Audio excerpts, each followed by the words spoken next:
Say it out loud. Sorry, I don't understand that reference. It's motherfucking Twilight, bitch. Coming to you live from the Niche Nook Studios, brought to you by the power of the internet and, per my child's therapist, my need for caffeine and human communication on a fortnightly basis. It's the Niche File.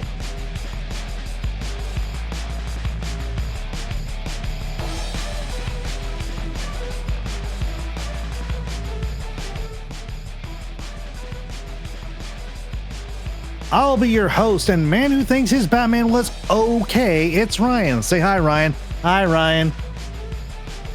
And she watched the fanfic movie this was based on instead of, attempting to watch this movie. It's Cass. Say hi, Cass. Hi, Cass. And she's Team Edward and reading a lot of the fanfiction on the subject. It's Cody. Say hi, Cody. Hi, Cody. And welcome to the second episode of the Niche Files. Thank you, everyone, for being here. I appreciate it. Our first episode is, how do I put it? A dumpster fire in the pale moonlight, and we're a close second. And I'd like to thank everyone who watched. But this episode is not me. This is nowhere near about me. I have no idea, nor do I want to be a part of this. So I might take a nap this whole time. So, Cody, this is yours. Take it away. Okay. Well, so I was torn because I wanted to jump right into, say it out loud. Say what we're covering this time. That's right. It's Twilight. But then I was like, Bella, where the hell have you been, Loca? Except that's not this movie. And so then I was torn. Do either of you guys know what Hoa Hoa season is? Hoa Hoa season is when the weather starts to get basically how it is in the Pacific Northwest all the time, where it's like a little rainy, a little kind of crisp fallness, and everything just sort of has that vibe that the Twilight movie has with the cinematography and the film and everything itself. If you could take a picture of it and it would be like Pam from The Office, there's no difference between the pictures. That's kind of Hoa Hoa season. It gets the name from Eyes on Fire by Blue Foundation. And it's at the beginning of the movie. And it goes that whole Hoa, Hoa, Hoa, Hoa, Hoa. You really don't know what I'm talking about? I have zero idea what you are talking about. But then again, this isn't my movie. I watched up until, what was it? It was Twilight, Breaking Dawn, then Eclipse, and then something. I don't know. I watched these movies one time, and that's as far as I got. That's okay. This was the vampire franchise of 2008 that launched 1,000 Team Edward versus Team Jacob fights, inspired generations of unsettling fan fiction, and put Forks, Washington on the map for reasons that no tourism board could have ever predicted. The Twilight house, the house where Bella Swan, lived, is an Airbnb. Are you fucking kidding me? No. Why? The Twilight fans are wild. It's like $450 a night, I think, last time I checked. Oh my God. The last time I did check, it was booked for like 2 years solid.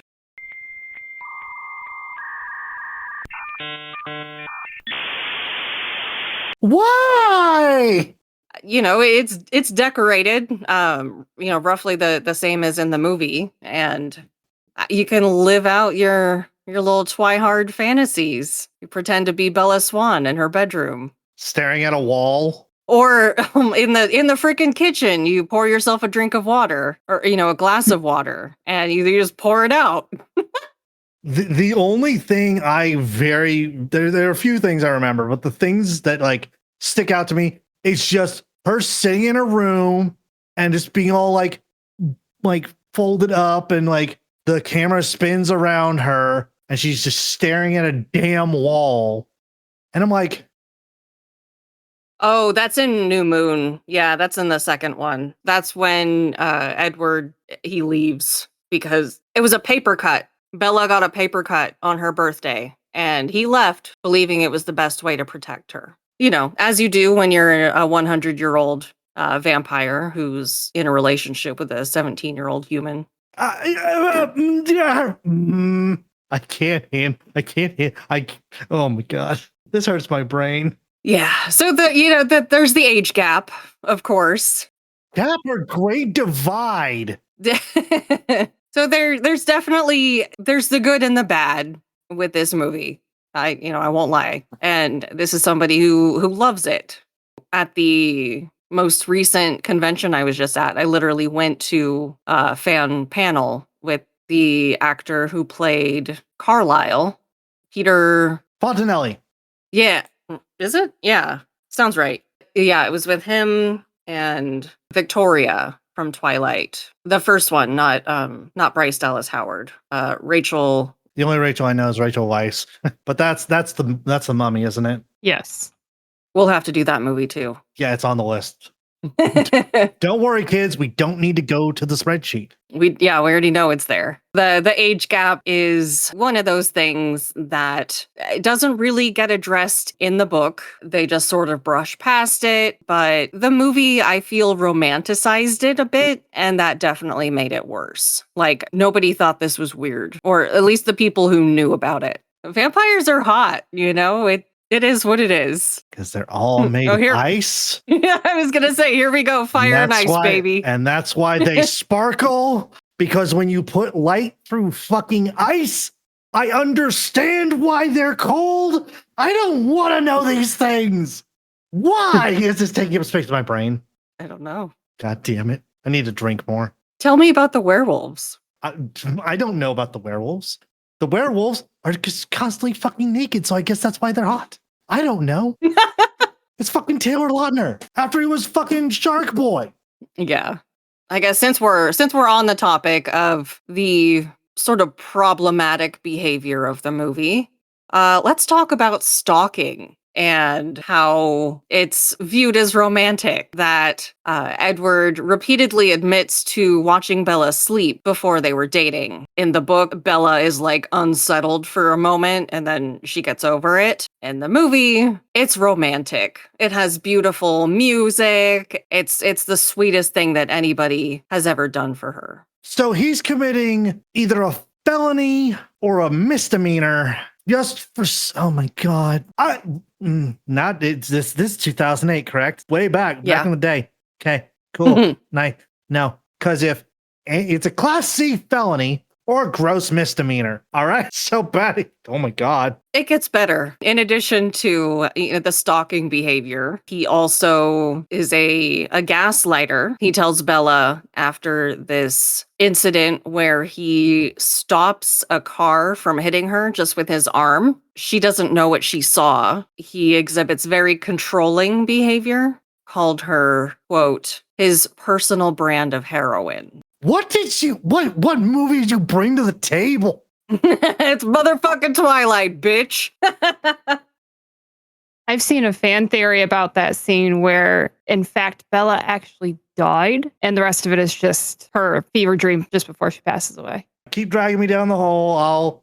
I pose no threats. I'll just lay here and die like the rest of them. Okay, but if it makes you feel any better, good luck. The guy playing Edward, Robert Pattinson, wasn't the first choice? Well, that and literally nobody hates Edward Cullen more than Robert himself. His disdain for the character, freaking legendary. But do you know who Stephanie Meyers wanted to be Edward originally? Henry Cavill. Henry motherfucking Geralt of Rivia, Superman, Wolverine. Yep, but they decided he was too old by the time filming started. I'm going on a list somewhere because if I have to type in, is stalking a crime in Washington State? I thought stalking was a crime anywhere. I'm going on a list. Let's just chalk this one up. Second thing, 2 weeks in a row. What is equivalent to iocane powder and stalking crime? Question mark. Robert Pattinson, he barely finished reading the script. He couldn't finish reading all the books. He was quoted in interviews saying, "The more I read the script, the more I hated this guy." Wait, Oh, you want to hear more about the Wait. unhinged? wait, oh my god. Am I a submissive and you're my dominatrix for the evening? Maybe. Speaking of submission and domination, let's talk about fanfic. I cannot keep putting in the notes. Is this our opener? Is this our opener? Is this our opener? This is a good opener. I'm up to 10. Oh, God. That's funny. Oh, is this the one that you wanted to edit? Okay. In that case, Oh, God. the book itself came out in 2005. And in the fledgling days of the internet, Tumblr, people were really into it and like writing on their little blogs. It sort of started this, I don't want to say onslaught, Onslaught? kind of an era, an onslaught, yes, of self-published smut and, stories and memes. And the main ones were Archive of Our Own and fanfiction.net. Hey, Cody, what's smut? Erotica. If you're going to spew those words out, I'm going to make you eat them. So there was a lot. Some of the big ones were called My Immortal, Like the Evanescence song? The Office. Like the show? Actually, no relation to the show, but yes, like the Are Evanescence you song. fucking kidding me? Keep going. No. I'm having a breakdown. But you know what was born from horrible Twilight fanfiction? 50 Shades of Grey started as a Twilight fanfiction called Master of the Universe. Like He-Man? Essentially, yes. But Edward, what's his name? Dorian? Does anyone care? See, I've actually never seen 50 Christian Shades. Grey. How do I know that? Who's Dorian? Dorian Gray. So, yeah, basically, Edward then became, God, what did you just say his name was? Christian? Yeah. As the author E.L. James, she took the story, modified it, and created 50 Shades of Grey, published it, and started that whole rabbit hole. All right. So I have never heard this. Everyone get on your tinfoil hats because I've never heard this. Conspiracy time? I fucking have heard from someone inside this chat the conspiracy. Yes, I'm spelling it out. I'm going to misspell it just because I'm a shit. All right. Please tell me the butterfly effect of how 9/11 canceled Ellen, sort of. It's in the notes. That's how I'm reading it. All right. Go for it. That's exactly how it's written. Yep.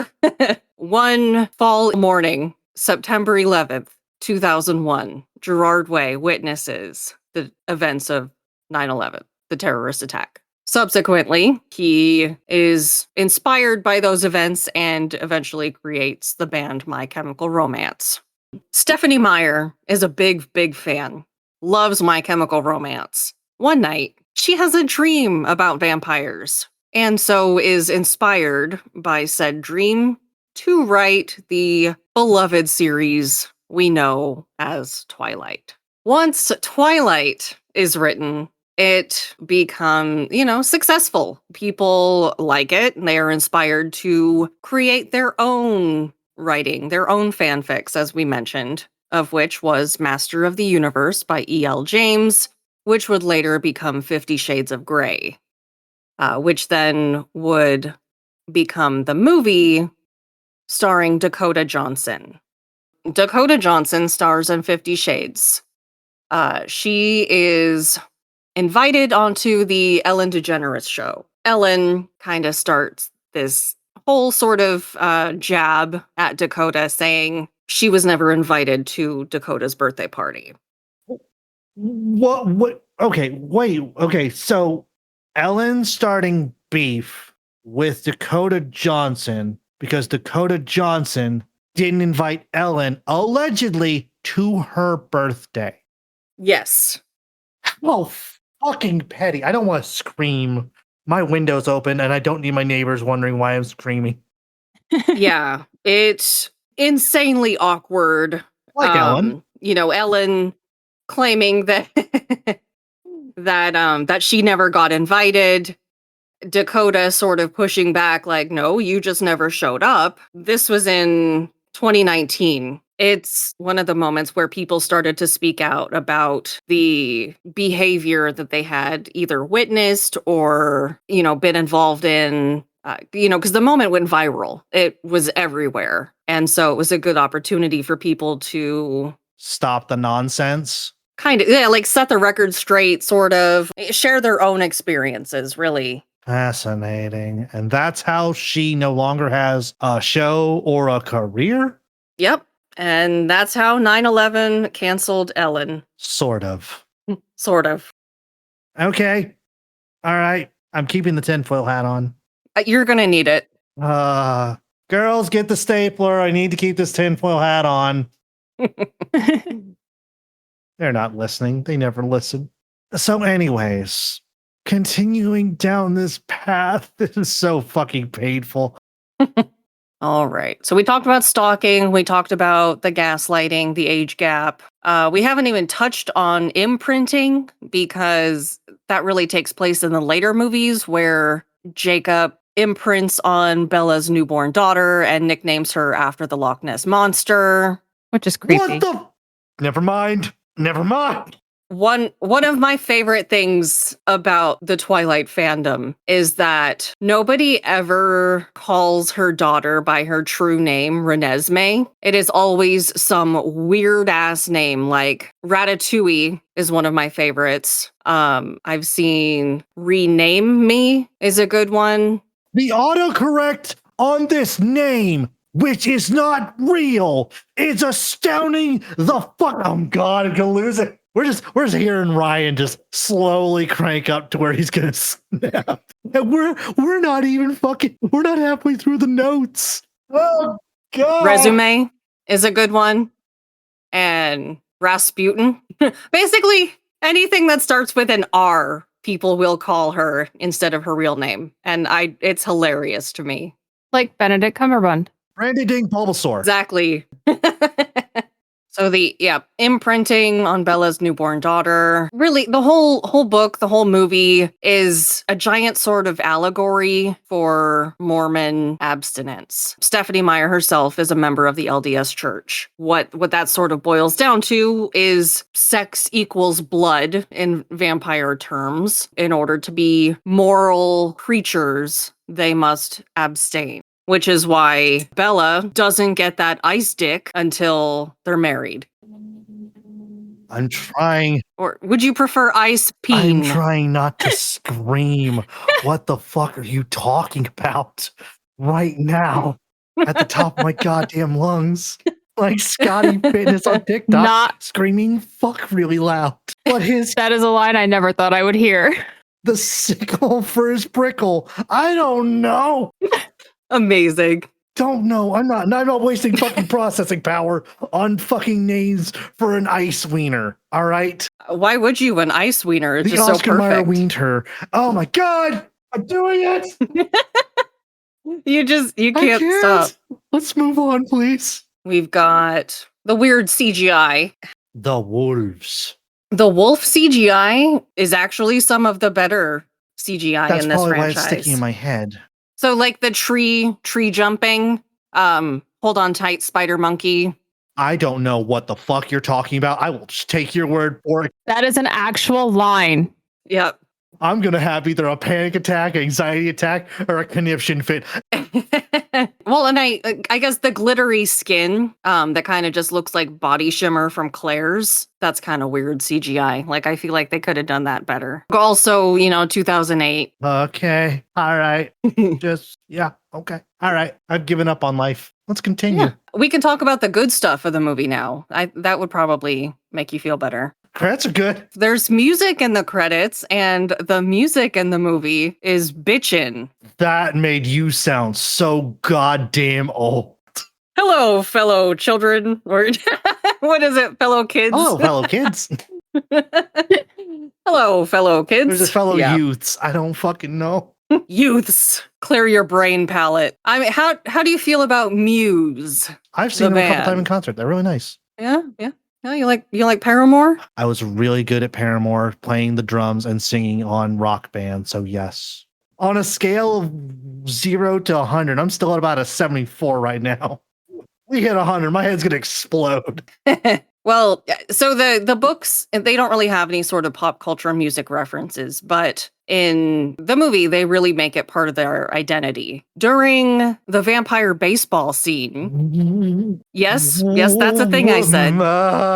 I've cleansed this movie from my fucking mind. Why would you put this back in here? The thunderstorm vampire baseball The scene. only thing I see is that one girl from Pitch Perfect, her best friend. I wish my parents would take me out camping when it was nice out. That's all I hear. And this baseball scene, God, it's coming back. Why did you break the dam in my mind? Speaking of Pitch Perfect, Anna Kendrick, she legitimately forgot that she was in this movie until she was watching it and was like, oh my God, that's me. Oh my God, I wish I could have her brain right now. I love Anna she's Kendrick. amazing. Music, vampire baseball, honestly, it is the campiest, most sort of unhinged scene in the movie, and that's what makes it perfect. What about Supermassive Black Hole? You like that song? I don't. We're not doing this right now. We're not doing this. I'm not. You want to play baseball? Stop laughing at my misery. Oh, I can't help it. It fuels me. I'm yelling at my children because they're laughing. Anyways, anything else? Millennials and Gen Z sort of are reclaiming the cringe culture of it. And like I said, that's sort of why it's so long lasting. You know what I mean? One other thing that I do definitely want to touch on, especially regarding things that aged badly, and that's, cultural appropriation and exploitation. Obviously, that's never going to age well in today's day and age. The fact that Stephanie Meyer has never paid even a single dime to the members of the Quileute Nation for anything regarding their tribe, because the books and the movies, they lifted heavily from their culture without permission, no real sense of accuracy, and no compensation to any of the real people. In the book, Jacob's tribe exists mostly just to sort of foreshadow the Cold Ones. In the movie, though, their identity is used as the aesthetic, stylized jewelry, different sort of tribal costumes, and their sort of legends are recited, all for the sake of exposition. I didn't know if you guys wanted to say anything about that so far. In reality, the Quileute Nation is a living community on the Olympic Peninsula. It's one that's facing a real and urgent danger from tsunamis because so much of their land is right on the Washington and Oregon coasts. They are currently working on the Move to Higher Ground project to relocate homes, schools, and other essential buildings to safer areas. If any of our listeners want to support the actual community, instead of just watching Jacob take off his shirt to help Bella, you can check out www.mthg.org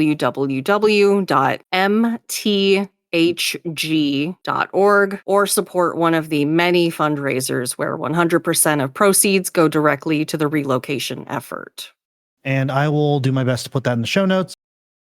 Let's recap Twilight, the movie that launched a generation of fanfic writers, Hot Topics vampire merch boom, and made being pale and emotionally unavailable sexy again. But then how did I not get laid in high school? Damn it. Doing this wrong. I don't know. Maybe you were too emotionally available. No, I was just pale. Oh, rookie mistake. Bella Swan, certified pick-me girl and professional lip biter. What's a pick-me girl? I'm glad you asked. I don't understand it legitimately. Oh, it's not just for the bit? No. Okay. Yeah, it's a woman, or female, who they seek and thrive on male validation by acting like they're not like other girls, and they put down other women and just act in sort of performative ways that they believe will appeal to men. That sounds stupid. Continue. It is. So she moves from sunny Arizona to Forks, Washington, where everything is damp, the sun doesn't shine, and everyone wears flannel. Bella's mom, Renee, has packed up and moved to Florida with her baseball playing boyfriend, like she's in her own middle or midlife coming of age movie, leaving Bella to crash with her dad, Charlie, the mustached king of not asking questions, and the only person in the movie to act like a real goddamned human being. She meets Edward Cullen, who looks like he just walked out of a Victorian tuberculosis ward, tells her she's his own personal brand of heroin. I can't drink while How's you that? say this. I'm looking away from the script and looking at my wall because that's just going to keep me sane because this is real. This wall is real right now. This How's script, that for romance? Yeah. this script is nonsense. It's not you. It's them. Oh, I know. Victorian tuberculosis ward. And tells her she's his own personal brand of heroin. How's that for romance? He also gags when he first sees her, like she had just let out the smelliest fart in existence, just prior to walking in the room. That sounds like Andre the Giant to me. That's what I was thinking. Yeah. Except his was just long. We don't know how smelly it was, allegedly. That's what she said. We just seem to You keep have talking a about 38-year-old farts. man, almost 39, who acts like a child and laughs and constantly it's just, that's what she said jokes. All right? I know my demographic. It's me. So Edward reveals he's a 100-plus-year-old vampire. Bella's like, okay, cool, because red flags mean nothing when the boy is sparkly like a disco ball. They fall in love through meaningful glances, slow motion walking, and a trip to a mossy forest. Also, he just casually drags her up a mountain at superhuman speed. He also stalks Bella across the state, gaslights her, breaks into her room at night to watch her sleep, and everyone's just cool with that, apparently. Also, a car crash, forest staring contests, and one weirdly sensual blood typing scene. At one point, What? he also... Oh, you want to hear about the blood typing scene? What the? Well, yeah, sure. I need context while I'm drinking.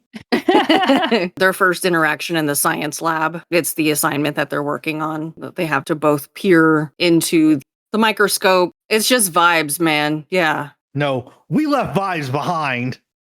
I am going to be committed to a padded room and a fucking straitjacket at this goddamn rate. Continue, please. At one point, he also plays her a piano lullaby that sounds like a haunted ice cream truck. And what about the Cullens themselves? Edward's quote-unquote siblings, a group of immortal vampires pretending to be high schoolers for fun and blending in terribly. Hello, fellow youths.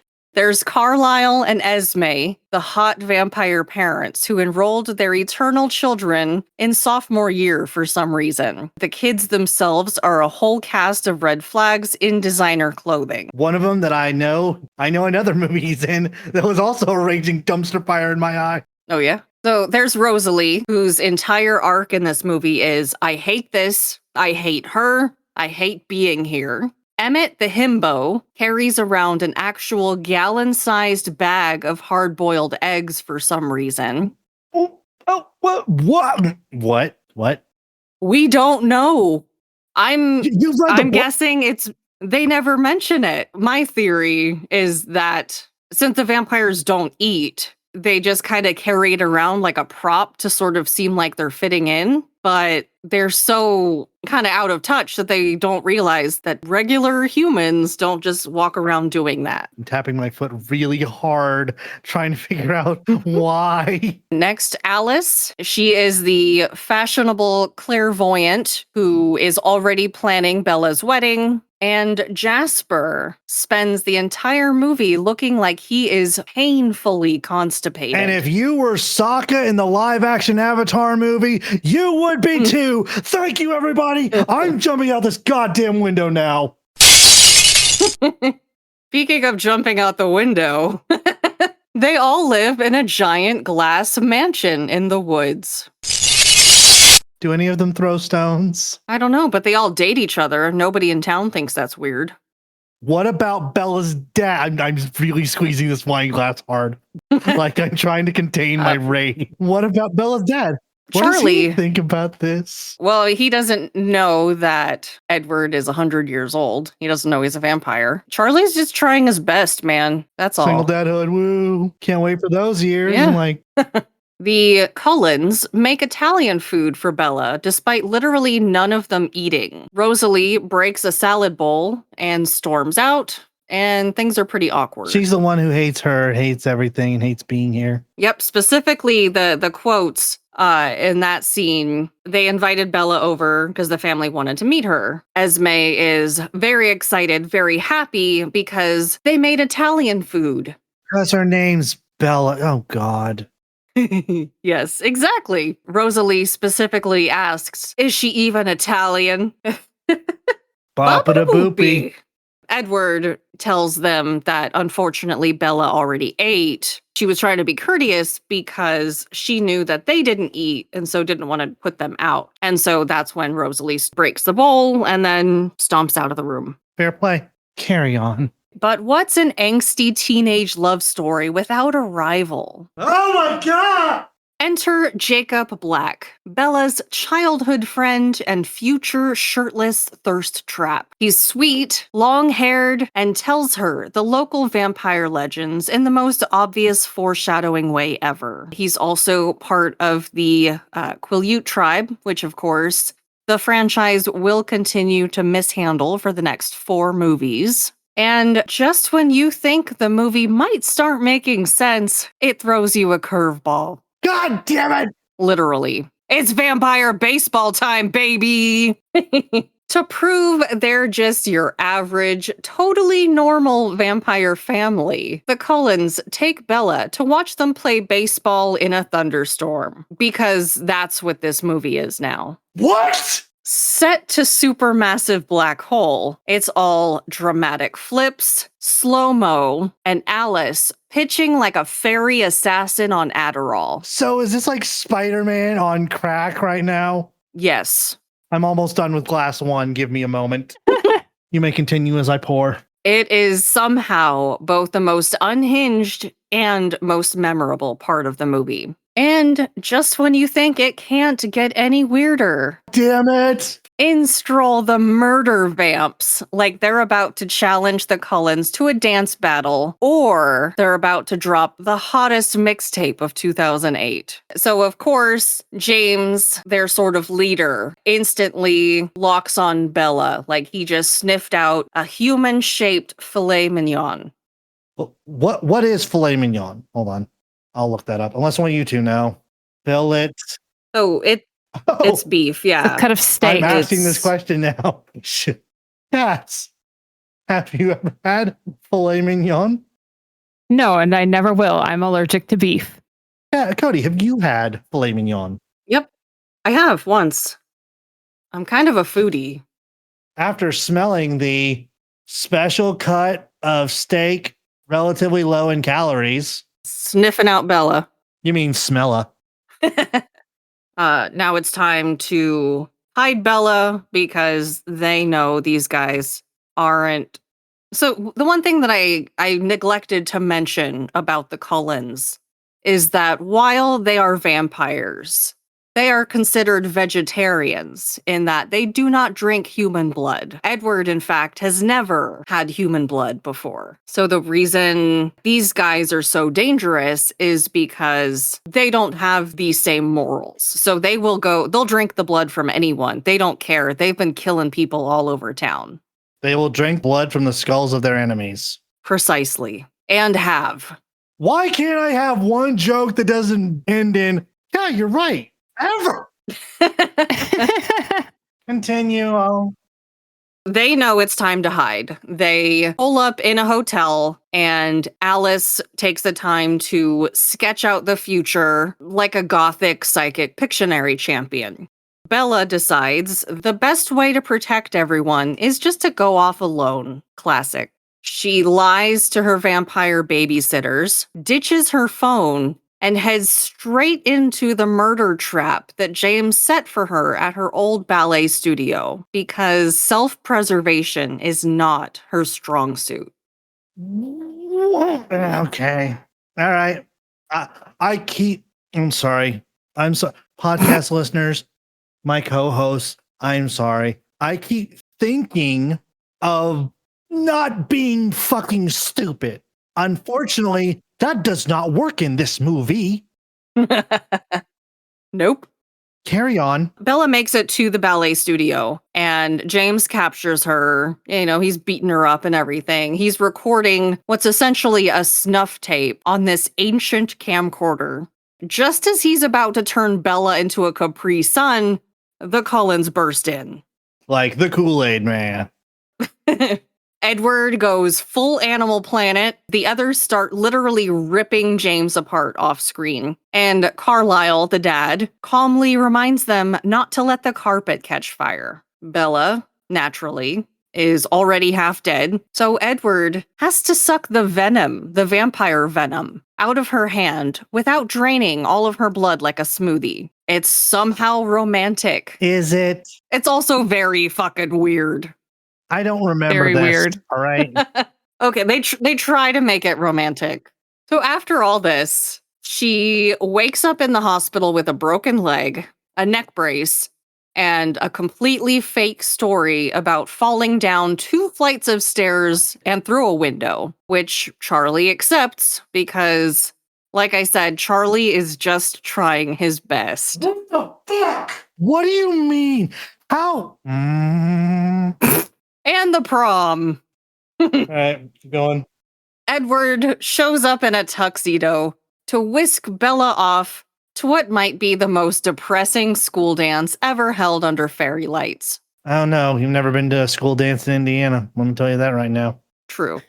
Jacob emerges from the woods with a vague warning and the energy, essentially, of a boy who just got grounded. Edward growls at him like a possessive house cat. 'Cause he's a pussy. Speaking of, this movie featured way too much of that. What, pussy? Growling. Grown men growling and hissing. Yeah. Edward and Bella slow dance under the stars while she begs him to turn her into a vampire. Ultimately, Bella wants eternal life. Edward wants to keep brooding. Jacob just wants screen time. And Victoria, James's girlfriend, Victoria wants revenge. And she's got the second most gorgeous red curly hair that I've ever seen in my life. Shout out to you, Cass, for number 1. Aw, thank you. Victoria also, she has the dramatic hair flipping balcony shot at the end. Kind of badass. Let's break this disaster down. So I will say I did like the character of Victoria, both in the movies and the books, until the actress got replaced. And then the character just... Rachel addressed in the panel that we were at. So she knew she wanted to be in the whole series. She was committed and she actually, she had a baby and everything, but she was very specific in the roles that she would accept to make sure that they wouldn't potentially interrupt filming the subsequent movies. So movie 3 rolls around, she gets the call, hey, they want you back for this movie. And she goes, oh, okay, I'd love to. I'm wrapping up this other movie now. It will be done in 4 days. And they said they couldn't wait. They couldn't wait 4 freaking days for her to wrap up. Some other sources are saying that filming overlapped by 10 days. Still, that's less than 2 weeks. Really? There were plenty of scenes that could have been filmed without her to wait for her. They shoot movies out of order anyway. This is just them being picky about what happened. No, there was no reason to recast her. There's no hard feelings between the 2 actresses, Bryce Dallas Howard and Rachel Lefevre. I got replaced by someone who's going to be in Jurassic World. Could be worse. But obviously it's disappointing and surprising, given that she had turned down several other opportunities to remain in the franchise. For them to just turn around and say, that sucks. We can't wait less than 2 weeks for you. Do better.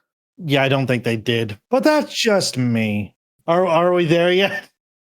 Yeah, I suppose I've tortured you enough tonight. Bullshit! What I have written here sums it up best. If you ever look back and cringe at your old teenage writing, just remember, someone turned theirs into a billion-dollar franchise about a 100-year-old virgin falling for a high school girl. So really, you're doing great. Yep. Well, that's going to be it for us here at the Niche Nook Studios. I'd like to thank Cass and Cody for an enjoyable time.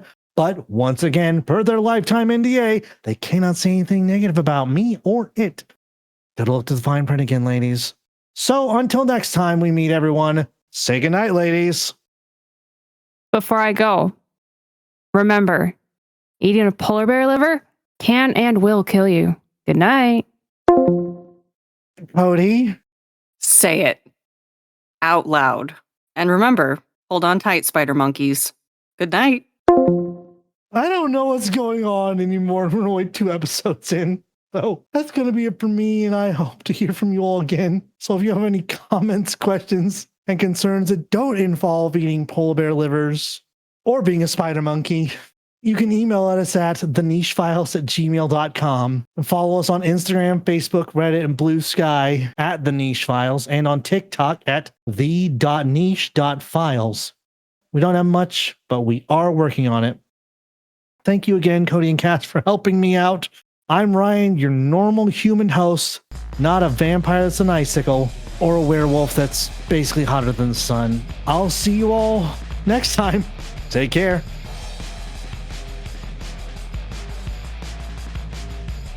The music for the Niche Files is played and mixed by Paul of JPP Creative Media.